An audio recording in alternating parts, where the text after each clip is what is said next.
Salve internautas do nosso Quindim Cultural! Vamos conversar com mais um artista aqui da cena da cidade, o Rafael Drum, que vai falar um pouquinho do seu trabalho no grafite e em outras artes que ele vem fazendo. Ele é mineiro e é radicado em Pelotas já faz algum tempo e faz faculdade de artes visuais na UFPEL. Seja bem-vindo aqui, Drum, Obrigado, irmão. Valeu. Mais uma vez aqui no nosso Quindim, mas agora com uma entrevista exclusiva, né? Obrigado por nos receber aqui na tua casa. Cara, que agradeço. Como é que começou esse teu interesse pelas artes lá na tua infância, na tua adolescência? Conta pra nós esse começo nas artes aí. Quando é que tu descobriu o grafite? Bom, primeiro, boa tarde a todos que estão nos ouvindo. Bom, eu acho que a minha história nas artes visuais ela é muito engraçada, porque ela começa a partir de uma vivência, né, de uma experiência que eu tive com a música. Então, no primeiro momento, ainda nos anos 90, por volta de 98, 99, eu trabalhava com algumas bandas, né, bandas do cenário alternativo de rock, né, na minha região em Minas. E nós fazíamos sempre festivais, encontros das bandas, e eu comecei a me interessar pela criação das capas, né, dos discos, dos pôsteres dos eventos que nós promovíamos. Então sempre os meus amigos que estavam vinculados, né, que estavam nesse meio do rock junto comigo, eles sempre me procuravam para poder pensar a parte de criação artística, né? Para poder fazer desenho de capa, para fazer desenho de pôster. Tanto que o cenário da nossa entrevista aqui ilustrado ilustra baterias e questões musicais, né? Isso. O pessoal vai poder conferir isso aqui no nosso cenário aqui, toda essa questão toda tem envolvimento com a música que vem daí. Isso, exato. Então eu acho que de certa forma a minha experiência, né, a vivência que eu tive junto ao rock, né, a esse estilo de vida roqueiro, né, essa subcultura, é que me conduziram de certa maneira para o universo das artes visuais. Então no primeiro momento eu busquei a música como um meio de expressão, né, da minha vontade criativa, né. Por muitos anos trabalhei como baterista, né, em diversas bandas não só de rock, mas também de MPB, de diversos estilos musicais. Que legal isso. E foi essa vivência que, de certa maneira, né, com essa criação de capas, de pôsteres e cartazes para os eventos das bandas, foi o que me levou a ter um gosto maior pelo desenho. Então, no primeiro momento eu abordei o desenho, né, que foi, digamos que, o primeiro meio que eu utilizei, a primeira linguagem que eu utilizei, e logo depois, né, foi inevitável, eu acabei caindo para a pintura. Então, eu comecei a comprar algumas telinhas, né, por influências assim, de alguns amigos que já pintavam, começaram a me pilhar, né, a dizer assim, cara, vai lá, investe, né, na tua criatividade, né, investe nesse teu talento, investe nessa tua vontade de ser artista e vai à luta, né, vai buscar isso. E foi quando eu comecei, mais ou menos por volta de 2002, 2003, a pintar as minhas primeiras telas, né, já vindo um pouco da pegada do desenho, né. Então no primeiro momento fazia essa criação de capas de demo e discos das bandas alternativas, os pôsteres e os cartazes, e no segundo momento eu já passei para pintura em tela, né. E junto com isso, né, ao mesmo tempo, né, em paralelo à minha produção de pintura, eu já meio que fazia algumas intervenções urbanas. Eu conheci mais ou menos em 99, eu conheci o grafite, a pichação, com alguns amigos da escola mesmo, e nós começamos então a fazer certas intervenções, né, com o uso da lata de spray. Claro, nós não tínhamos muita condição para comprar material, né, então nós tínhamos ali algumas coisas que nós pegávamos do pai, né, escondido, uma tinta ou outra, misturávamos as cores e saímos para a rua para fazer algumas intervenções. Mas isso foi bem breve, né, então eu me inseri com essa coisa do picho, né, no cenário da arte urbana, mas eu logo comecei a prestar atenção e chamar muito mais a minha atenção as coisas que eu via de grafite na rua. Então sempre quando eu abordava algum grafite na rua, eu ficava muito interessado, né, pelo trabalho de desenho que existia ali também, né. No caso, não só do grafite que é entendido como letra, como escrita, mas também o grafite figurativo. Ambos me encantavam, né? Sim. Pela paleta de cores, digamos que pelo despojamento, né? Pela falta de um estilo determinado ali para a feitura da pintura, né? Então era uma pintura que não tinha um compromisso com a tradição, né? Que é descrita lá na história da arte, com a tradição da história da pintura. Era uma pintura que estava vindo digamos que para transformar o que se entendia como pintura. Que bacana. E quais os teus principais trabalhos no grafite, assim, os primeiros que tu começaste a fazer e depois os mais recentes, assim, só para os nossos internautas poderem se situar, conhecerem um pouquinho pelo menos? Claro. Bom, a maior parte da minha produção, é legal porque ela tá em Pelotas, né? Eu quando vim para cá cursar artes visuais, foi engraçado porque eu não imaginava isso, mas logo que cheguei conheci uma galera muito legal, né? Ilustradores, desenhistas, né? E grafiteiros. E aí, tem bastante na cidade. Que tem bastante, né? Que era uma coisa que eu não imaginava tanto. E aí, né, eu meio que retornei a esse meio, né? Porque no primeiro momento eu tinha deixado de lado. Quando entrei na universidade eu queria abordar outras questões, né? Queria expandir o teu pensamento e trabalho artístico, não só especificamente um segmento. Exatamente. Então, bom que a academia proporciona isso aí, né? E proporcionou muito bem, então eu fui buscar também expressar meu trabalho como artista fazendo projetos de escultura, né? Fiz alguns projetos de escultura, fiz alguns projetos também em pintura, uma série de pintura a óleo, né? Buscando novamente a pintura a óleo, que era uma coisa que já estava, digamos que, ultrapassada. Né? Elaborei alguns projetos de instalação, que é um conceito pós-moderno, né? Segundo a história da arte, a instalação é um conceito mais recente, né? Da arte contemporânea. Então essas equações da arte contemporânea começaram a me chamar mais atenção e o grafite foi ficando cada vez mais no passado. Né? Em um determinado momento, com essa amizade aí com os artistas locais, né? Eu fui convidado para participar de alguns eventos da cidade, né? Que tinham como foco o grafite, e foi assim que aconteceu, né, o meu retorno para a arte urbana. Né? Sim. E atualmente não só com o grafite, não só com tinta, mas eu também elaboro alguns projetos de intervenção com um pensamento mais escultórico também. Né? Isso já é um trabalho que eu exercito com um coletivo, né, que é bem recente, tem pouco mais de um ano, que é um coletivo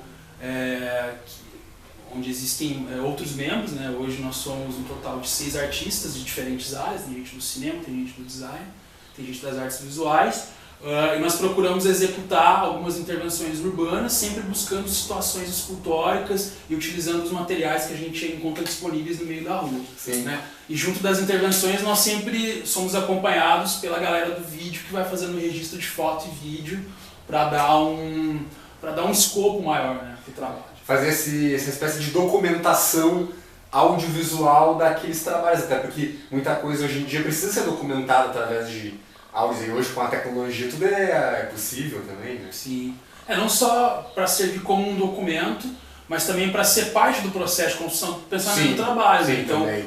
O vídeo e as fotos também são exibidos, né? Nós projetamos esses registros para serem entendidos também como parte, ou mesmo a própria obra, né? O próprio trabalho que vai ser exposto ali futuramente. E conta para nós um pouquinho, Drum, desses trabalhos que tu tens exposto em diferentes eventos, como o Piquenique Cultural, que tu comercializa alguns trabalhos, o Scavari, né? Ah, sim, o Scavari já é um outro projeto. Conta um pouquinho sobre esse teu outro segmento aí que tu percorre os eventos culturais, incluindo piquenique, outros aí que aparecem na cidade, que tem movimentado a cena. Sim. Bom, o projeto Scavari é um projeto em parceria com a minha companheira, né? Nós idealizamos ele no início do ano de 2016 e foi uma forma de nós tentarmos abrir uma empresa virtual. Ambos temos uma produção gráfica que é bastante extensa, né? Como eu te falei, eu comecei no desenho, claro. Né? Uma produção gráfica que estava muito engavetada, eu não tinha uma maneira de mostrar isso, de apresentar isso. Né? É muito difícil projetos dispositivos, que é uma produção que está solta, que não está muito bem finalizada para de repente pendurar na parede. Então nós resolvemos catalogar a nossa produção gráfica, né? Fazer uma seleção dos trabalhos mais bem finalizados, melhores trabalhos, e nos vinculamos a diversos eventos que promovem a cultura e o comércio local, né? Como você mesmo citou, o Piquenique Cultural, a Casa Cultural As Vulvas, né? Que promove uma cultura que é direcionada para as causas feministas e sempre trazendo as questões da mulher, que é super importante. Mais antigamente o pessoal do Fora do Eixo, que também era aqui de Pelotas. Nos vinculamos mais recentemente à Feira de Porto Alegre Papeleira, que fez algumas edições aqui em Pelotas também, mas eles são sediados, eles têm como sede Porto Alegre, né? Nós também nos vinculamos a esse grupo. Então foi uma maneira de nós também comercializarmos, né, a nossa produção, porque o artista também não vive só de poesia, né? Ele precisa também do pão, então para conseguir... Tem que se sustentar. Se sustentar, então foi uma maneira de buscar uma rentabilidade também para o nosso trabalho. Né? Uma produção que é mais barata, né? Geralmente em menor formato, são ilustrações, desenhos, gravuras. Como é uma produção que é feita muitas vezes em série, né? Nós temos a possibilidade de vender a preços mais acessíveis, então o público que não tem poder aquisitivo algum pode estar consumindo desenhos e impressões, né? E mesmo trabalhos originais a 15, 20, 25 reais. E o mais interessante é que nós do Clínico Cultural sempre procuramos incentivar os artistas independentes, como é o teu caso, artesãos e pessoas que tratam da economia criativa, que fazem trabalhos sensacionais e que não estão vinculados àquele mercado capitalista extremo, explorador, é uma coisa bem alternativa mesmo, de fazer coisas artesanais, tudo à mão, uma outra proposta de economia, né?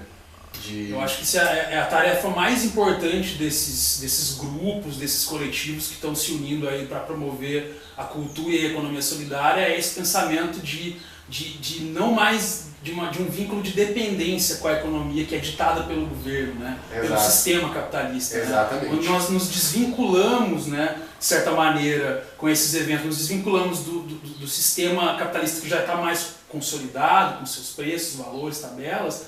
Nós promovemos uma outra realidade, da que já existe, né? Então é uma maneira também de repensarmos, né, refazermos o meio, né, o espaço de convívio que está ao nosso redor, né? No caso, o nosso mundo, né? Que é o que está ao nosso redor. E fazendo uma provocação para os nossos internautas, que são também muito provocadores e provocadoras, falando um pouco desse momento atual, né, de um político, social tão complicado, com governos golpistas e de total, assim, fazendo esse desmonte no setor público, dessa PEC que está aí, já foi infelizmente aprovada e tal. Como é que tu, enquanto artista, reflete a respeito disso e como é que tu te sente vendo toda esse cenário complicado e desastroso no nosso país, também aqui em nível estadual, com o governo Sartori, que está aí achatando esse outro pacotão também de retrocessos tremendos aí, inclusive na área cultural também não é diferente. Sim, acho que foi a área que mais sofreu com os cortes. Com certeza. Educação e cultura, saúde. Bom, muita coisa está sendo dita, eu leio e ouço comentários muito inteligentes, né, e ao mesmo tempo também muita coisa ruim de se ouvir, sabe, a respeito da situação política, né, do Brasil. Mas eu percebo que existem basicamente dois lados, né? O povo, né, trabalhador e pobre, e o governo, que é elitista, seletista, né, seletivo, classista e muito rico. Né? Então, são as pessoas mais humildes e trabalhadoras indo para a rua reivindicar direitos que foram há pouco reconquistados, né, digamos, ou mesmo direitos que há pouco foram conquistados, né? Lutar para manter isso frente a um governo que é extremamente opressor e indiferente, né, às causas populares e às causas culturais locais, né? Então eu acho que basicamente são esses dois lados, né? E nós vemos que muita corrupção, né, a corrupção é o que meio que faz o governo, né? E isso se espalha em diferentes setores lá da política, né, da política lá de Brasília, né? Então eu acho que não tem ninguém inocente, né? Primeiro de tudo, quem se envolve com essa política lá de Brasília sabe muito bem onde é que está se metendo, né? Mas ao mesmo tempo eu vejo que tende a haver, deve haver políticos lá compromissados com as causas sociais e que fazem a reflexão junto com o povo.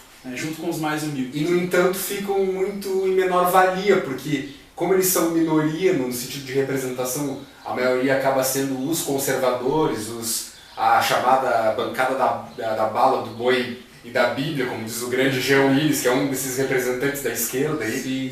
Ele fez uma analogia totalmente pertinente, é por aí mesmo, né? Sim, esses grandes conglomerados políticos que estão lá e simplesmente aprovam essas medidas que afetam a todos nós. Então, sim. Mas é impressionante como a direita política, ela por mais que existam diferenças muito grandes, diferenças ideológicas muito grandes, eles conseguem se reunir novamente para retomar o poder, né? É impressionante como a direita, né, que a gente entende como direita, consegue juntar forças e se reunir novamente para tomar o poder, e a esquerda está sempre se rachando por questões ideológicas. É um grupo que tem uma base ideológica que está lá na tradição, é outro que já está numa questão mais contemporânea daquela tradição. Então, muitas vezes fica difícil para a chamada esquerda essa união, né, como foi o caso do PT, para se manter no poder, né, porque é irrevogável, né, a gente tem que reconhecer o trabalho do governo Lula, que foi o governo, né, pelo menos da minha história, né, desde quando eu estou aqui, foi o governo que mais pensou as questões sociais, sim, as questões e profundas questões mudanças, do povo, né? Buscou realmente devolver, né, dar o retorno merecido ao povo, né? Com certeza. Mas claro, não estou defendendo que PT, não estou defendendo Lula nem Dilma, né?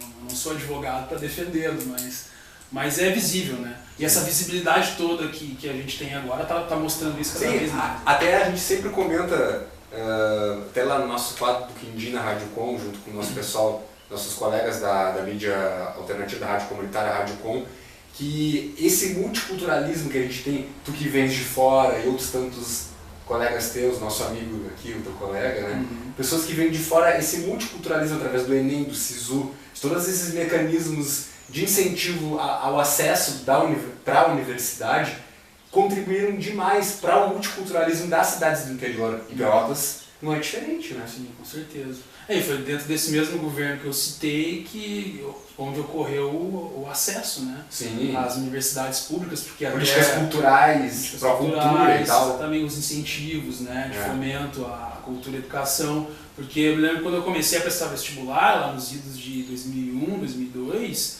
a coisa era bem feia, viu? O pobre não entrava na universidade, né? Pagava caro por um cursinho e tal. Essa diversidade de pessoas de diferentes lugares só foi possível com o plano de educação que foi estabelecido no governo anterior, né? Com o SISU, com o vestibular unificado, né? Foi o que possibilitou o acesso dos mais pobres à universidade. Antes isso era impraticável, né? Sim, sim. Conta um pouquinho para nós a respeito da participação no Expressões, que foi um dos últimos eventos aí de grafite que deu uma repercussão e fez Pelotas entrar no mapa das cidades que incentivam o grafite, que tem nomes fortes dentro desse segmento artístico, e tu também teve a oportunidade de participar. Conta um pouquinho para nós a respeito dessa intervenção lá naqueles muros da Conde de Porto Alegre. Sim, bom, o Expressões ele foi fenomenal, né, cara? Eu fiquei muito feliz de ter sido convidado em 2 ocasiões, né, pelo pessoal que organizou, e na segunda edição, inclusive, eu participei ativamente também da organização. Como eu te falei, foi aqui em Pelotas que eu retornei, né, e que continuo trabalhando também com o grafite, né, fazendo uso, como artista, fazendo uso da linguagem do grafite. Mas, assim, só tenho a agradecer, né, todo o pessoal que organizou o evento. Foi muito legal ver que uma cidade do interior do Rio Grande do Sul tem um gosto, né, tem uma vontade e tem condições, né, de estruturar um evento como foi o Expressões, né, nos oferecendo todo o suporte necessário para deixar um dos mais belos muros de grafite que eu já vi. Sim. E essa força, essa batalha